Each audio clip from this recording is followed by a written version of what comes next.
त्रिगुण असार निर्गुण हे सार, त्रिगुण असार निर्गुण हे सारा सार विचार हरिपाठ, सारा सार विचार हरिपाठ, सारा सार विचार हरिपाठ, सारा सार विचार हरिपाठ. सगुण निर्गुण गुणाचे अगुण, सगुण निर्गुण गुणाचे अगुण, हरिवीण मन व्यर्थ जाय, हरिवीण मन व्यर्थ जाय, हरिवीण मन व्यर्थ जाय,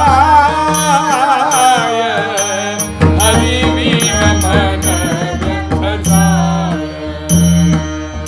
अव्यक्त निराकार नाही ज्या आकार, अव्यक्त निराकार नाही त्या आकार, जेथोनी चराचर हरिसी भजे, जेथोनी चराचर हरिसी भजे, जेथोनी चराचर हरिसी भजे, जेथोनी चराचर हरिसी भजे.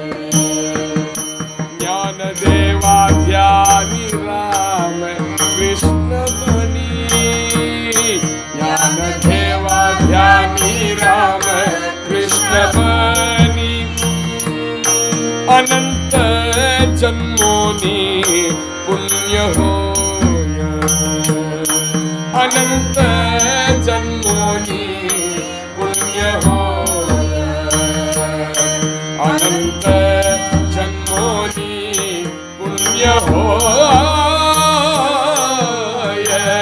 अनंत जन्मोनी पुण्य होय. हरी मुखे म्हणा, हरी मुखे म्हणा, हरी मुखे म्हणा, हरी मुखे म्हणा, हरी मुखे म्हणा, हरी मुखे म्हणा, पुण्याची गणना कोण करी, पुण्याची गणना कोण करी, पुण्याची गणना कोण करी.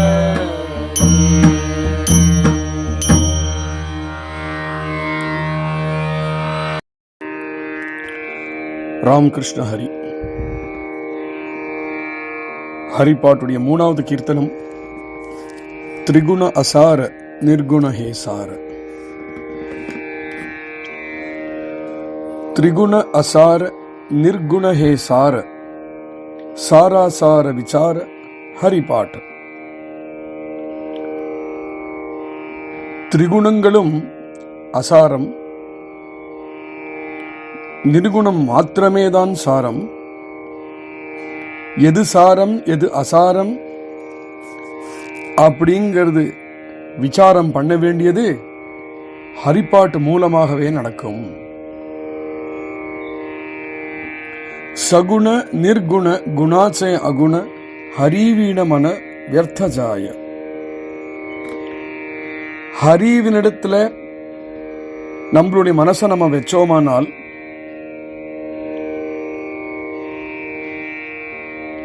பரமாத்மாவுடைய 2 ஸ்வரூபங்கள் சகுணம் நிர்குணம் அப்படிங்கிறது.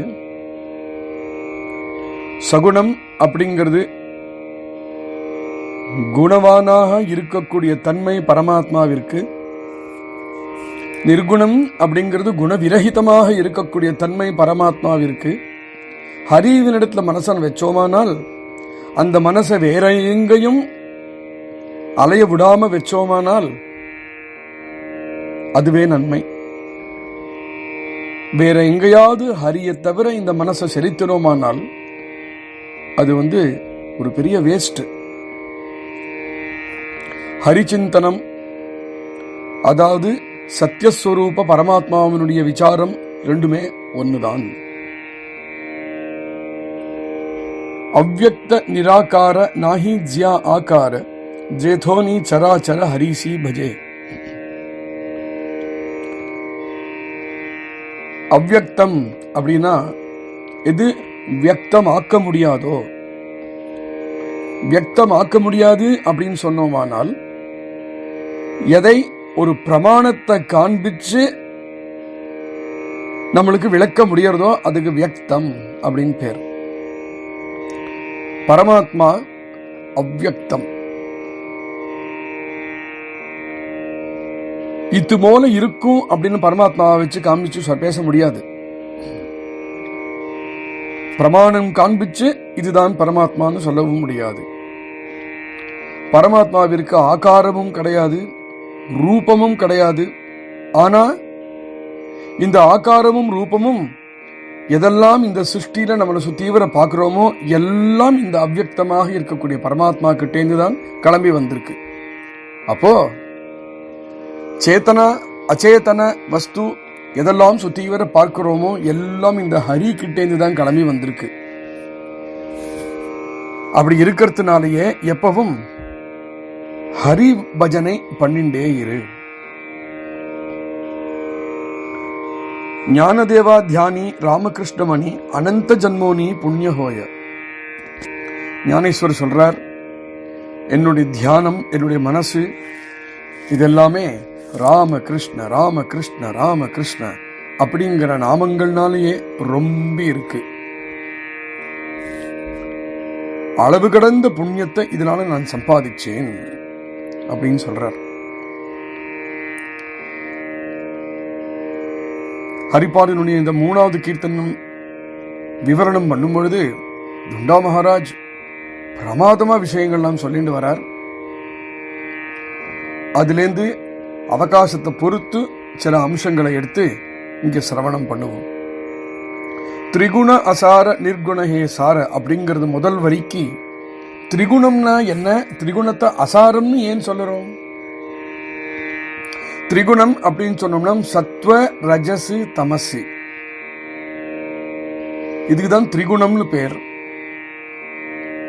இத அசாரம் அப்படின்னு சொல்றார். அசாரம் ஏன் சொல்றார்னா இது 3மே மித்யை. அதனால அப்ப எது சாரம்?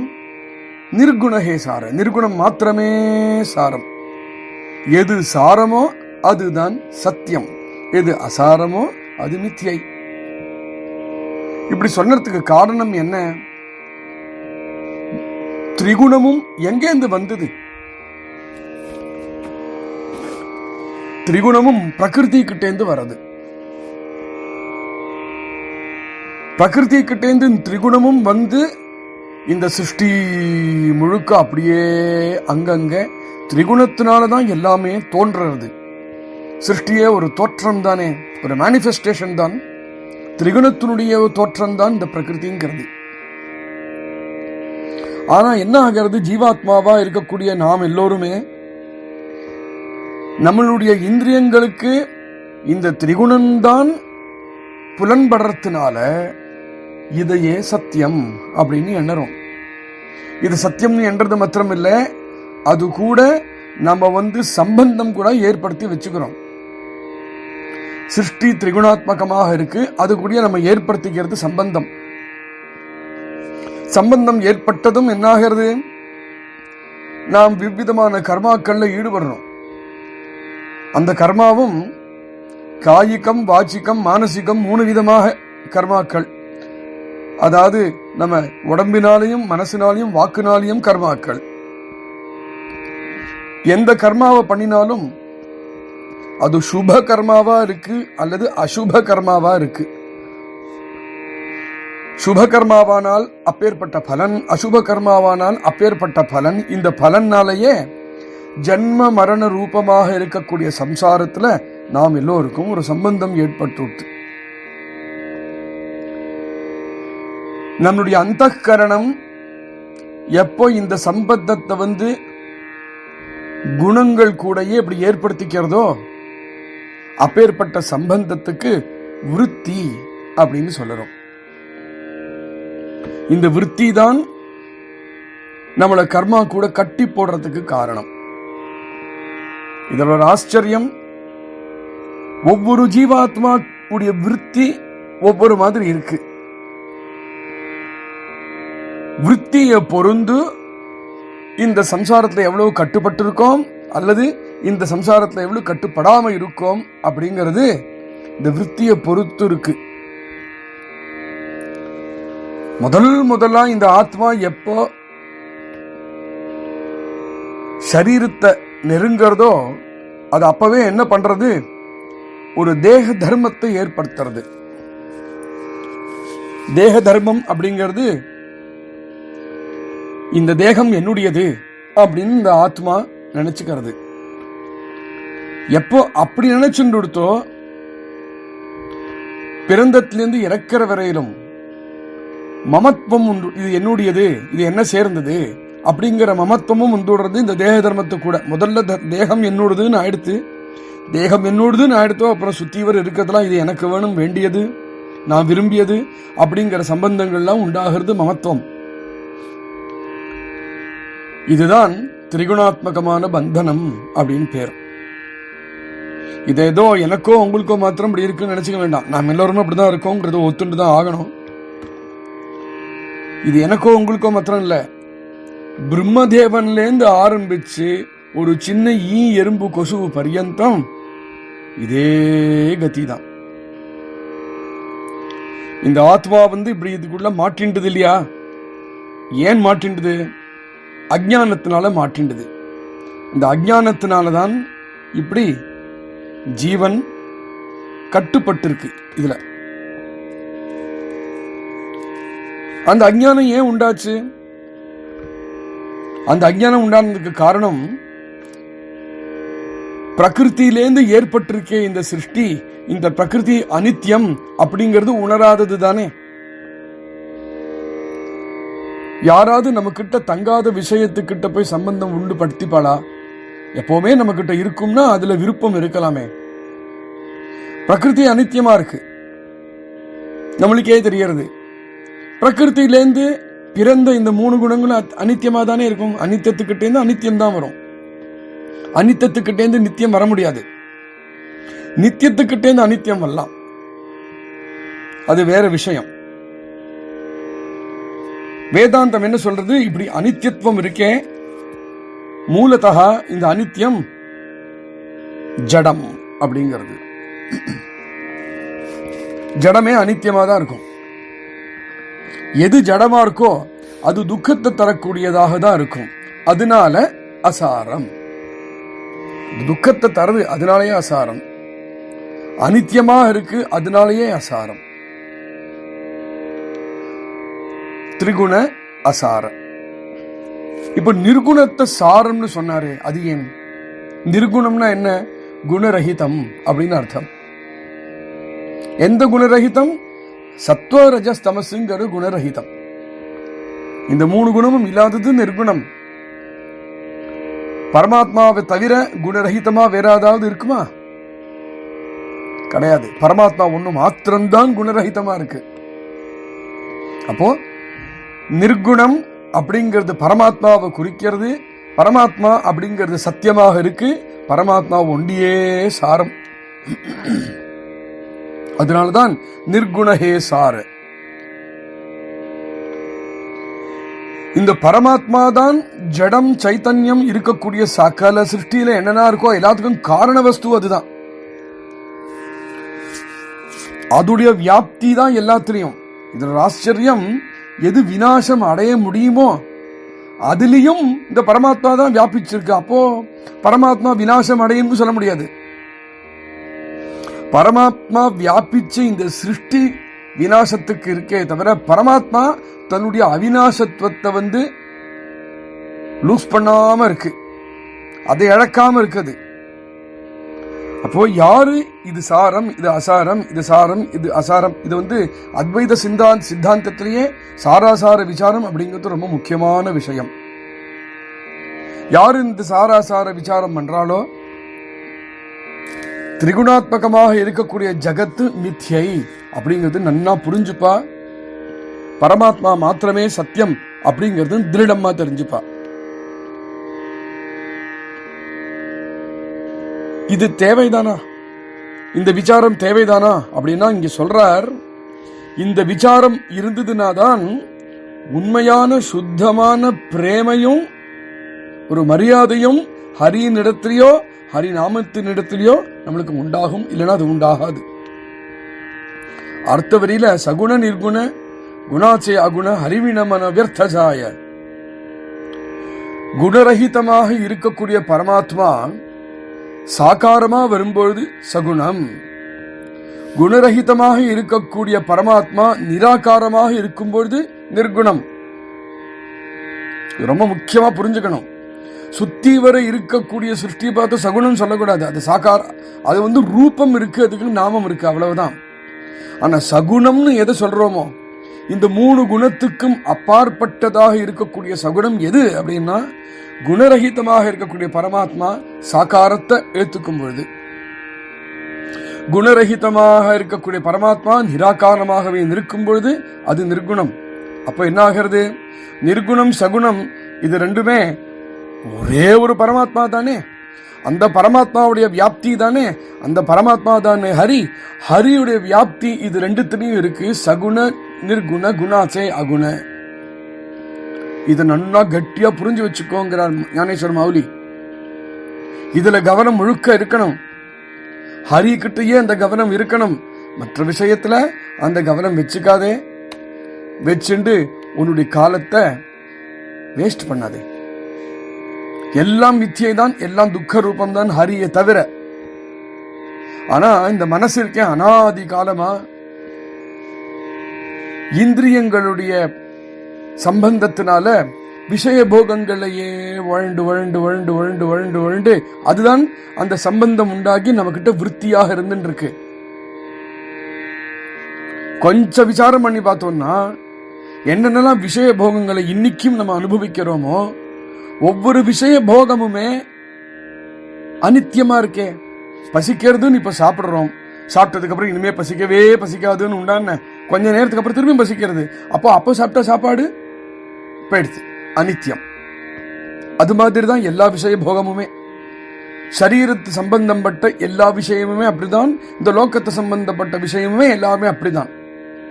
ஆனாலும் மறுபடியும் மறுபடியும் அதிலேயே ஈடுபடுறோம், அதிலேயே ஈர்க்கப்படுறோம். அதுக்கு அவர் சொல்றார், மகாராஜி சொல்லும் பொழுது துண்டா மகாராஜ் சொல்றார், காணல் நீரை பார்த்து நீர் இருக்கு அப்படின்னு நினைச்சுட்டு ஒரு மிருகம் எப்படி அதை நாடி போகிறதோ அது மாதிரி காணல் நீர் போற இருக்கு இந்த சம்சாரம். என் ஒரு விஷயம் தீர்மானம் பா, என்னி வரையிலும் உனக்கு விஷயத்திலேயே ஆசக்தி இருக்கோ அன்னி வரைக்கும் நீ திருப்தி அடைய மாட்டாய். ஏன்னா விஷயம் அப்படிங்கிறது அனித்திய வஸ்து. அனித்திய வஸ்து திருப்திய கொடுக்க முடியாது. எது திருப்திய கொடுக்கும்? ஹரி நாமம், ஹரி மாத்திரமே கொடுக்கும். ஏன் கொடுக்கும்? ஏன்னா ஹரி மாத்திரமே சுகரூபமானது. ஆகையினால ஹரி நாமமுமே சுகரூபமானது. அப்போ நீயே சொல்லு, எதை தேடணும்? ஹரியை தானே தேடணும். அப்போ ஹரி வீணமான வியர்த்தஜாய, வியர்த்தமா உன்னுடைய காலத்தை ஹரியை விட்டுட்டு பாக்கி எல்லாத்துக்கும் பின்னாடி ஓடிந்து போக்காதேப்பா. அவ்யக்த நிராகார நாஹித்யா ஆகார ஜேதோனி சராச்சர ஹரிசி பஜே. ஏற்கனவே சொன்ன மாதிரி பரமாத்மா அப்படிங்கிறது அவ்யக்தம். ஏன் அவ்யக்தம்? ஒரு பிரமாணத்தினால இந்த பரமாத்மாவை காண்பிக்க முடியாது. ஒரு பிரமாணத்தினால ஒரு பிரமாணத்தை கொடுத்து பரமாத்மா இதம் யுத்தம் அப்படின்னு இந்த பரமாத்மாவை நம்மள நிர்ணயிக்கவே முடியாது. அதனாலேயே பரமாத்மாவுக்கு அவ்யக்தங்கிற மாதிரி அக்ஷரங்கிற ஒரு பேரும் உண்டு. இப்போ நம்மளுடைய தைனம் தினம் வாழ்க்கையிலேயே ஒரு பதார்த்தம் ஒன்று பார்க்கிறோம் வச்சுப்போமே, அந்த பதார்த்தம் பத்தின ஒரு ஞானம் நம்மளுக்கு வேணும்னு வச்சுப்போமே, அதுக்கு என்ன தேவை? ஒரு தையல், ஒரு ஷர்ட் தைக்கணும் அப்படிங்கிற பதார்த்த ஞானத்துக்கே அந்த ஷர்ட் எப்படி தைக்கணும் அப்படின்னு தெரிஞ்சுக்கணும்னா மனசும் புத்தியும் வேணுமா இல்லையா? வேணும். இந்த பதார்த்தம் இருக்கு இல்லையா, உலகம் முழுக்க என்னெல்லாம் பதார்த்தம் இருக்கோ இந்த பதார்த்தங்கள் எல்லாமே 3 குணம்னு சொன்னோமே, லோகமே 3 குணத்தினால வந்திருக்குன்னு சொன்னோமே, அந்த 3 குணத்துல தமோ குணத்திலேருந்து வந்ததுதான் எல்லா பதார்த்தமுமே. தமோ குணம் ஜடம், அது தானாவே தன்னை காண்பிச்சுக்க முடியாது. அதுக்காக அதுக்கு பரப்பிரகாச அப்படின்னு பேர். இன்னொன்னு ஏதோ ஒரு விஷயம் அது மேல ஒரு பிரகாசத்தை போட்டுதுன்னா இது இருக்குன்னு தெரியுமே தவிர நான் இருக்கேன்னு சட்டைக்கு சொல்ல தெரியாது, காண்பிச்சுக்க தெரியாது. அப்போ இந்த பதார்த்தம் தெரிஞ்சுக்கிறதுக்கு அது மேல பிரகாசப்படுத்தக்கூடியது ஒண்ணு வேணுமே, அதுதான் மனசும் புத்தியும். மனசும் புத்தியினாலேயும் மாத்திரம் பிரகாசம் கொடுத்து இருக்கிற தமோகுணத்திலேருந்து வந்த எல்லா பதார்த்தத்தையும் நம்மளுக்கு அறிய வைக்கிறதே இந்த மனசும் புத்தியும் தான். அதை அறிய வைக்கிறதுக்கு காரணம் மனசுக்கும் புத்திக்கும் பிரகாசிக்கக்கூடிய தன்மை, பதார்த்தத்துக்கு பிரகாசிக்கக்கூடிய தன்மை கிடையாது. பிரகாசப்படரக்கூடிய தன்மை அது தமோகுணம், இது சத்துவகுணம். இந்த மனசும் புத்தியும் என்ன பண்றது? பிரகாசம் கொடுக்கிறது. ஆனா பிரகாசம் எல்லாத்தையும் விஷயங்கள்லயே கொடுக்கிறது. அப்போ இந்த விஷயங்களும் இந்த மனசும் புத்தியும் பிரகாசம் கொடுக்கிறதே எது மூலமா கொடுக்கிறது? இந்திரியங்கள் மூலமா கொடுக்கிறது. இந்த விஷயங்களுக்கு இந்திரியங்களுக்கும் ஒரு சம்பந்தம். சப்த விஷயம், அதாவது சொற்கள்.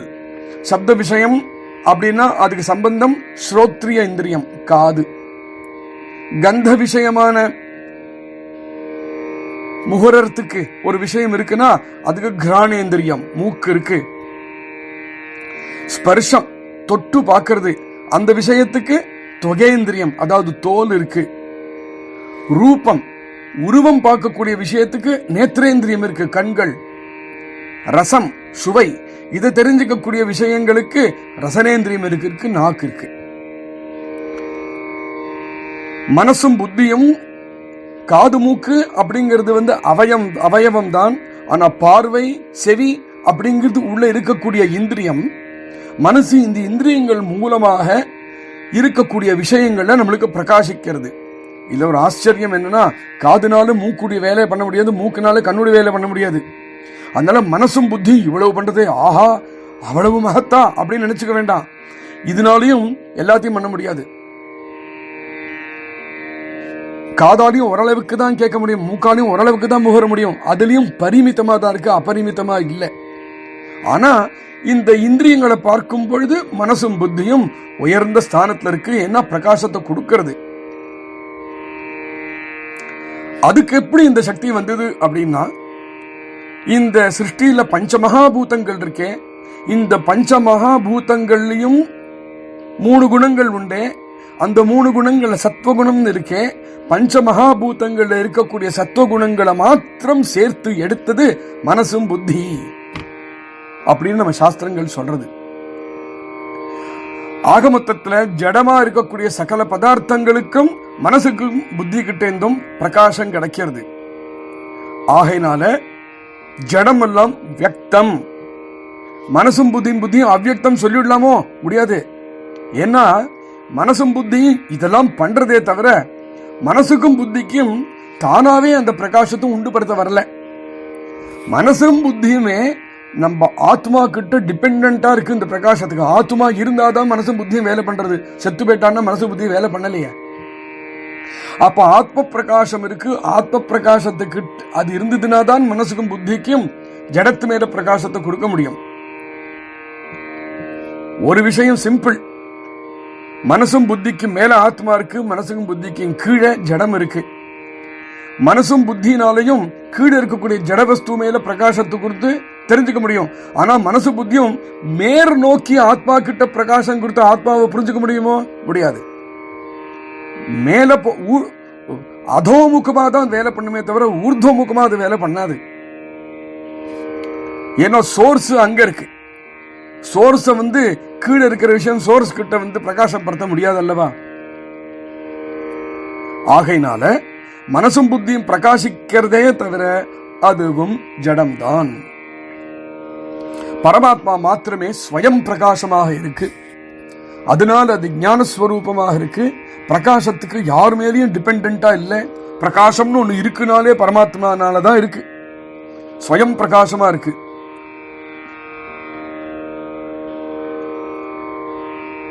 நம்ம சுத்தீவர் இருக்கக்கூடிய சிருஷ்டி திருஷ்ய வஸ்துவா இருக்கு, ஆகாரத்தோட இருக்கு. அப்படின்னா என்ன? உருவத்தோட இருக்கு. எப்போ உருவம் இருக்கோ உருவத்துக்கு பேரும் உண்டு. உருவமும் பேருமா இருக்கக்கூடியதான் நம்மளை சுத்தீவிர இருக்கக்கூடிய சிருஷ்டி. அது திருஷ்ய வஸ்து, காண வேண்டிய வஸ்துவா இருக்கு. காணறதுன்னா கண்ணால மாத்திரம் இல்ல, காதாலையும் இதாலையும் இந்திரியங்கள்னால காண வேண்டிய வஸ்து. ஆக மொத்தத்தில் இது எல்லாம் ஜடம். திரஷ்டா பார்க்கிறவன் யாரு? இந்த ஆத்மா மாத்திரம் தான் பார்க்கிறவன். ஆத்மா எங்க இருக்கோ, சைத்தன்யம் எங்க இருக்கோ அதுதான் பார்க்கிறது. ஆகையினால பரமாத்மா மாத்திரமே திரஷ்டா, பரமாத்மா மாத்திரமே சாட்சியாக இருந்துருக்கு இது எல்லாத்துக்கும். அதனால்தான் ஞானதேவர் சொல்றார், ஹரி எவன் கிட்டேந்து சரம் அச்சரம் அவ்யக்தம் நிராகாரம் இதெல்லாம் ஹரி கிட்டேந்து கிளம்பி வரது இல்லையா? ஜேதோ நீ சரா அச்சர ஹரிசி பஜே, அந்த ஹரிய பஜனை பண்ண. ஹரிபாட்டுல இப்பேற்பட்ட சகுன வர்ணனையும் நாம மகாத்மியத்துடைய வர்ணனையும் தான் பிரமுகமா இருக்கு. ஆனா அதே சமயத்துல பார்த்தேளா, நிர்குணமும் வியாபகமாக இருக்கக்கூடிய பரமாத்மாவை பத்தி எப்படி பேசுறது ஹரிபாட் பாருங்க. அதை விட்டு கொடுக்காம அதையும் அப்படியே அது தரத்தை குறைக்காம பேசுறது. சகுனத்தை பத்தி பேசணுமேங்கிறதுனால நிர்குணத்தை குறைச்சு விடல. பரமாத்மாவே தான் நிர்குணமாகவும் இருக்கு, பரமாத்மாவே தான் சகுணமாகவும் இருக்கு அப்படிங்கிற ஒரு போஷகம் கொடுக்கிறது ஹரிபாட். நிறைய இடங்கள்ல நிர்குணம் தான் சகுனம், நிர்குணம் தான் சகுனம் அப்படின்னு நிறைய அர்த்தம் சொல்லிட்டே வரார். ஞானதேவா ஞானி ராமகிருஷ்ணமணி அனந்த ஜன்மோனி புண்ணியஹோய அப்படின்னு சொல்லி முடிக்கிறார். நாமஸ்மரணம் நாமஸ்மரணம் அப்படின்னு சொல்றோமே, நாமஸ்மரணம் பண்றதுக்கு 2 விதம் இருக்கு. ஒரு விதம் மானசீகமான ஜபம் பண்ணக்கூடியது நாமஸ்மரணம். மானசீகமான ஜபம் பண்ணும் பொழுது உள்ள என்ன பாவனை இருக்கு? ராம ராம ராம ராம ராம ராம ராம ராம் அப்படின்னு நாமஸ்மரணம் பண்றோம்னா உபாசிய தேவதை பகவான் ஸ்ரீராமன். அந்த உபாசிய தேவதையுடைய பாவனை என்ன இருக்கு மனசுலங்கிறது முக்கியம். சில பேர் நாமா நாமி 2 அபேதம் அப்படின்னு வச்சுட்டு உபாசிய தேவதையுடைய ஒரு அதுடைய சாரமான இருக்கக்கூடிய ஒரு தன்மையை மாத்திரம் மனசுல வச்சுண்டு அந்த ராமநாமத்தை ஜபம் பண்ணுவான். அது மாதிரி கிருஷ்ணநாமம், அது மாதிரி விட்டலநாமமுமே. இங்க நாமம் தான் உள்ள முக்கியமா இருக்கு. அந்த நாமி யார் இருக்காரோ அந்த நாமியுடைய ஒரு தன்மை மாத்திரம்தான் உள்ள இருக்கு. ஞானேஸ்வர் மௌலி சொல்றார், இதை விட இன்னும் வசதியான ஒரு நாமஸ்மரணம் உண்டு. அது என்னன்னா, இந்த நாம ஜபம் பண்ணும் பொழுது அந்த உபாசிய மூர்த்திய கோதண்டதாரியா இருக்கக்கூடிய ராமன் அப்படின்னு அந்த ராமன் ராம பரிவாரத்தோட ராம குணங்களோட எவன் நாம ஜபம் பண்றாரோ அது இன்னும் வசதி. இது ஏன் வசத்தின்னு கேள்வியே வராது, நம்மளுக்கு எல்லாருக்குமே தெரியும். ஞானேஸ்வர் சொல்றார், இந்த 2வது விதமான நாமஸ்மரணம் இருக்கே, இதுதான் நான் ப்ரிஃபர் பண்றேன். இது பண்ணினத்தினால அனந்தமான புண்ணியத்தை நான் சேகரிச்சேன் அப்படின்னு சொல்றார். இதை முடிக்கிறதுல இன்னொரு வியாக்கியானம் இந்த அனந்தமான புண்ணியத்துக்கு சொல்றார் துண்டா மகாராஜ். அது என்னன்னா, எவ்வளவோ அனந்த ஜன்மங்கள்ல நான் சேர்த்து வச்ச புண்ணியத்தினாலதான் இந்த ஜன்மால எனக்கு ராமநாமத்திலையும் கிருஷ்ணநாமத்திலையும் அந்த ஜபத்திலையும் அந்த தியானத்திலையும் என் மனசு லயிக்கிறது அப்படின்னு அருமையாக இந்த ஒரு கோணத்தை சொல்லி இந்த விவரணத்தை முடிக்கிறார். ராம் கிருஷ்ண ஹரி.